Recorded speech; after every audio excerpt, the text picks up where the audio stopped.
कोनी के साथ ओलिवर के पास जाता है। ओलिवर जंगल में बने हुए एक कॉटेज में रहता था और पक्षियों की देखभाल करता था। वहाँ पहली बार कोनी ओलिवर को देखती है। वहाँ से वापस आते वक्त कोनी ओलिवर को इशारा देती है, पर ओलिवर उसे समझ नहीं पाता। अगले दिन एक मेड कोनी के पास आती है और उसे बोलती है कि ओलिवर अपने कॉटेज की चाबी मांग रहा है। इस पर कोनी खुद उसे चाबी देने के लिए उसके पास जाती है। फिर जब वो ओलिवर के पास पहुँचती है तो ओलिवर उससे ठीक से बात नहीं करता और उसे बोलता है कि आपको ये तकलीफ उठाने की कोई जरूरत नहीं थी। कोनी को भी ओलिवर के इस बिहेवियर पर गुस्सा आ जाता है और वो गुस्से में वहाँ से चली जाती है। अगले दिन ओलिवर कोनी को एक लेटर लिखता है जिसमें वो अपने बर्ताव के लिए उससे माफी मांगता है। इसके बाद कोनी फिर से उससे मिलने के लिए उसके कॉटेज में जाती है जहाँ ओलिवर अपनी शर्ट उतारकर काम कर रहा था। फिर जब कोनी उसके बदन को देखती है तो उसके भी तन बदन में आग लग जाती है। ये देखकर कोनी खुद को कंट्रोल नहीं कर पाती और वो ओलिवर के पास जाने लगती है, पर तभी ओलिवर भी उसे देख लेता है और अपनी शर्ट वापस पहन लेता है क्योंकि वो कोनी की इज्जत करता था। कोनी को वो जगह बहुत पसंद थी, इसलिए वो ओलिवर को बोलती है कि मैं हर रोज यहाँ पर पेंटिंग करने आऊंगी।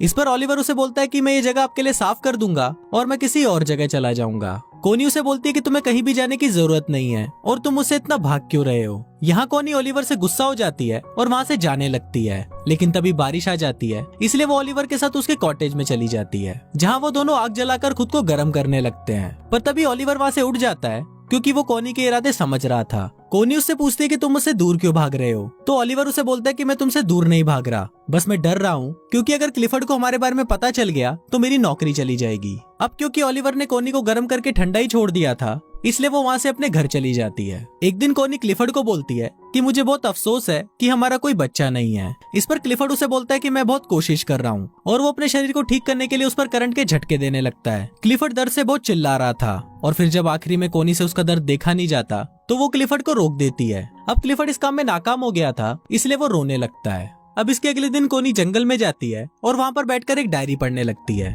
पर तभी उसे ओलिवर के काम करने की आवाज सुनाई देती है और वो तुरंत उसके पास चली जाती है। जहाँ पहुंचकर वो छोटे चूजों को देखती है और उनको देखकर रोने लगती है। उन बच्चों को देखकर वो अपने बच्चे को याद करती है जो शायद अब कभी भी पैदा नहीं होगा। अब कोनी को रोता हुआ देखकर ओलिवर उसके पास आता है और उसे गले लगा लेता है। अब ओलिवर भी कोनी को पसंद करने लगा था, इसलिए वो उसे अपने साथ अपने कॉटेज में ले जाता है जहाँ वो दोनों घपाघप करते हैं। अब कोनी पूरे दिन ओलिवर के साथ ही रहती है और फिर जब शाम होने को आती है तो ओलिवर उसे घर छोड़ने उसके साथ जाता है। जाने से पहले कोनी ओलिवर से पूछती है कि तुमने जो किया है क्या तुम्हें उसका कोई पछतावा है, जिस पर ओलिवर उसे बोलता है कि नहीं, मैं तुमसे प्यार करने लगा हूँ और अब तुम सिर्फ मेरी हो। उसी रात बहुत तेज तूफान आता है और बादल गरजने लगते हैं। ओलिवर को कोनी की बहुत याद आ रही थी, इसलिए वो बहुत ज्यादा दारू पी लेता है। वहीं कोनी की नींद भी उड़ जाती है और वो भी ओलिवर की याद में सो नहीं पाती। फिर वो खिड़की से ओलिवर के घर की रोशनी को देखती है और वो खुद को रोक नहीं पाती और दौड़ते हुए ओलिवर के पास चली जाती है और उसे जाते हुए उसके घर की एक मेड देख लेती है। ओलिवर भी वहाँ कोनी का इंतजार कर रहा था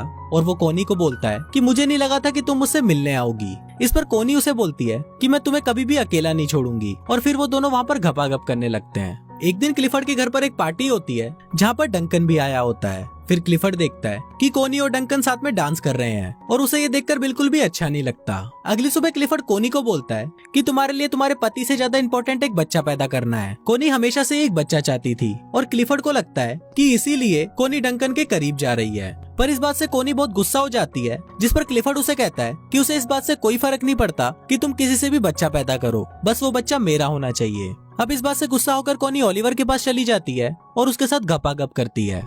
एक दिन कोनी को पता चलता है कि वो प्रेग्नेंट है, तो वो इस बारे में क्लिफर्ड को बताती है। क्लिफर्ड ये सुनकर बहुत खुश होता है और वो कोनी से उस आदमी का नाम पूछता है, पर कोनी उस आदमी का नाम उसे नहीं बताती। एक दिन क्लिफर्ड ओलिवर से मिलने उसके पास जाता है और वो कोनी को भी अपने साथ चलने को बोलता है। अब वो दोनों जा ही रहे होते हैं, पर तभी ओलिवर पीछे से आता है और वो कोनी को किस करने लगता है। अब ये दोनों किस कर ही रहे होते हैं, पर तभी क्लिफर्ड कोनी को आवाज लगाता है। दरअसल क्लिफर्ड की गाड़ी कीचड़ में फंस गई थी। तभी वहाँ पर ओलिवर आता है और वो उसकी गाड़ी को धक्का लगाने लगता है, पर इसी दौरान वो जोर जोर से खांसने लगता है। दरअसल ओलिवर जब खदान में काम करता था तो उसके लंग्स खराब हो गए थे। अब फाइनली ओलिवर उसकी गाड़ी को कीचड़ से निकाल देता है और खांसता हुआ वहाँ से चला जाता है। थोड़ी देर बाद कोनी ओलिवर के पास आती है तो ओलिवर उसे गुस्से में बताता है कि उसने 12 सालों तक उनकी खदानों में काम किया और अपने लंग्स खराब किए और इसके बाद उसे जंग के लिए फ्रांस भेज दिया गया। वो बोलता है कि मेरी लाइफ तुम लोगों जैसी नहीं है, इसलिए तुम अपने पति के पास चली जाओ। अब एक दिन कोली की मेड मिस बोल्टन ओलिवर के कॉटेज में आती है जहाँ उसे कोनी की डायरी मिलती है और उस डायरी को देखकर उसे समझ आ जाता है